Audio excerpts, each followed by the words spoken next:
is up, friends? And I'm still chewing my gum. That is very rude to hold conversations while chewing gum. Missed. Crap. Okay, how did I miss this? Look where my garbage can is. Right there. My gum. It's that little like speck. No, not that one. Oh god, why is this so difficult? No. That! Oh, fuck it. That is one of the many reasons why, ladies and gentlemen, I am not a basketball player, I'm a video game blogger. Yeah. I feel like my heater today is just like pounding heat on me. It's just like, take all of the fumes of the heat. And it's like making me sweat. Wanna see my heater? Wait. That thing. It's like making me sweat, man. But let's get to the real reason why you are here. You want to see my next iteration of top Super Nintendo games of personal favoritism of ever. Yes, friends, and I think today we are doing numbers 7 through 9. I hope that's right. Oh well.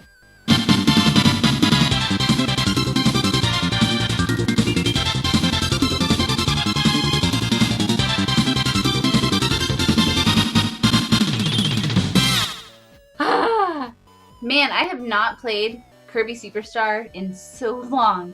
But, like a lot of other games on this list, it's a game that I used to play with my dad all the time. And it was super fun because they had, like, just co-op, and it was just really easy co-op, and it was just perfect co-op for what we needed. And it was cool because, in order to, like, bring a second player in, you know, Kirby had to, consume an enemy, shit him out, turn him into whatever, and then someone on the second controller just had to play, or press a button or whatever. And it was funny because my dad, in all of his, like, noobness glory, has always been really picky about the character he plays as. So he really loved Sir Kibble. Yes, do you remember Sir Kibble? Good old Sir Kibble. My dad called him Slice and Dicer.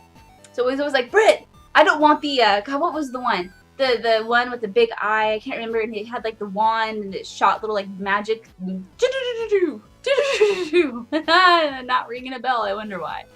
But he was really picky about what, who we got to play as, and it caused some tiffs between us because I could never find a Slice and Dicer, and he would nonetheless always get upset with me. But it was still really fun, and I think that may have been the first like real-time platformer that we had played together.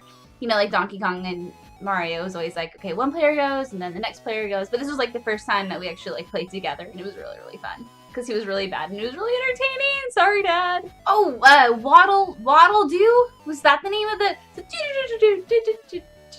Alright. And Kirby Super Star was really fun because I remember it had all the different like games within the game. I don't even know if I'm saying that right, but it had like Spring Breeze, Dynablade, it had like a gourmet race, and it had the of Megaton Punch. Megaton Punch, the one where you had like a couple cement, I think it was supposed to be cement blocks, and then you would, sorry chapstick, I just knocked you off my desk. But it had the blocks and you had to like time up like the grids correctly and all that crap, and then you had to like, and if you got like a big enough a hit, it would like crack the star planet. That was always a fun one. Oh man, I'm gonna have to bring that over to my dad's house. We're gonna have to play that, because that was, oh god, I'm getting so nostalgic. Kirby Super Star. Superstar. What's that one movie with the Mary Catherine Gallagher or whatever? Superstar.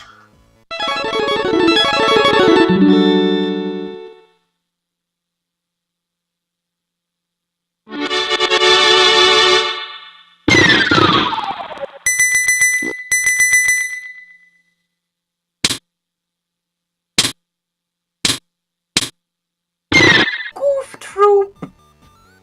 This isn't the copy. I should have a different copy. Hold on, I'm gonna go get it. This is the copy I was looking for, because Videoland, as you can clearly tell right across that, this is where I bought it from. And it's a really, really, like, faint memory, but I remember I bought it from a place called Videoland, and I was really young, and it was awesome. And this is my true. This other one is it's just a copy, but they're both awesome games. Don't you forget it. Goof Troops are awesome. What the hell is on the back? What is... Ew! As I was saying, Goof Troop game, this one is the shit. So good. So how does one even describe Goof Troop the game? It supports single player, it supports local co-op. There's no online for the Super Nintendo back in the day. It's a top-down, it's not a platformer, it's more of like a puzzle thing, puzzle action, I don't even know. But it was so fun, and I love Goof Troop. I've always loved Goof Troop. I loved it a little too much when I got a little older and developed a small little thing for Max in a Goofy movie, but that's weird and we won't talk about that. If I could make you stop and take a look at me instead of just walking. I may have played Goof Troop by myself a few times, but the majority of the time I played it, it was usually with someone else because I've always preferred co-op games and stuff for titles like that. Yeah. But what I really liked about it is I liked all of the puzzles in Goof Troop. They were simple little puzzles, but it was fun, and there was many times when I'd be playing with my dad, and we'd have to like pause the game and like plan out our strategy. I mean, he got like so into it, he'd go into like the laundry room and pull out like a really big stick. I don't know why there was a big stick in the laundry room. There just was. And then he would like point at it like the map, like a God, what's the fucking word? I think the word I was looking for was commander. I'm sorry, I'm just a silly civvy who knows not enough about that kind of stuff.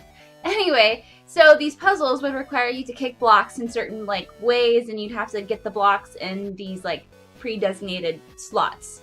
And so, you know, if you fuck up, you have to reset the entire puzzle, so you'd have to leave. Some were like obviously a lot more difficult than others. So he would like get out his stick and like be pointing at all the blocks, and he scratched the TV one time because he was way too into it. But alas, it's a really fun memory. And you know, it's fun. There's different items to collect. There's bosses, mini bosses, enemies, and it's just a really fun co-op experience. I don't think it's available on the Wii or Wii U, but if you can obtain a copy legally and play it legally, I would highly recommend you play it. Just find a way to play it with someone. It's really fun. And a term came out of Goof Troop that we use to this day, and we call it razzle dazzle. And what razzle dazzle means is, let's say this chapstick is a barrier, and this is not going to be easy to, okay, this is a barrier, okay? I can't do this. Okay, this is the barrier, and this is a character, and this is an enemy. I got it. Hold on. Okay, I got this. This is perfect. This is an enemy, and this is the good guy, and this is like a barrier, okay? So, enemy, good guy, barrier. Razzle dazzle is the act of luring said enemy around the barrier so you can flee. There's probably a much easier way, but I will demonstrate. Ah! Red guy! I gotta go that way! Woo! What am I doing with my life? Anyway, the points that I am trying to make that I already made is something we still use to this day in terms of video game terminology. I'd be like, Dad, oh, you're playing Bomberman or Twisted Metal, or I don't even know what the fuck you're playing, Razzle Dazzle. And he's like, oh, that's a great idea. That's a surefire escape plan. I'll just razzle dazzle the bad guy. And moving on.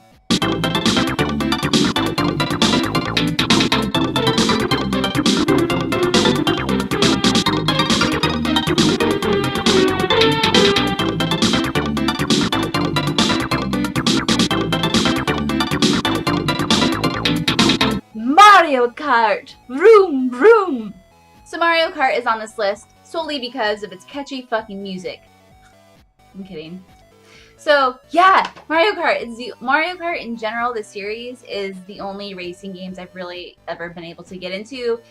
I don't really like super realistic racing games because it's not that fun for me, and it's like, oh, I have to be so careful when I'm driving, just like real life, and who cares about that shit. But with Mario Kart, it's like, no, I'm gonna run into blocks and like find bananas and shells and chuck them at people, and it's totally legal. Huh. So as I've said before, I am a LARPer, well, more so I used to be a LARPer in video games, and Mario Kart was no exception from that. So first of all, let me just say I loved Mario Kart in terms of like the racing factor, like the actual game what Mario Kart was made for was really fun, and I got really good at it, and it was fun racing game and all that fun stuff. But me, being the weirdo that I am, I would LARP in Mario Kart. Now, how would I do this, you ask? Well, I would plug in a second controller, and then I would start a one-on-one match. And I had one course in particular that I loved the most, and I can't remember the specific name of it, but it was the beach one. And I would find, and in this beach course, you know, there's obviously really shallow water, there's deep water that if you go off into, you have to be pulled out and saved and all that. And then there's like patches of land throughout the course that's easier to drive on, and then there's just some randomly like out in the middle of the shallow water.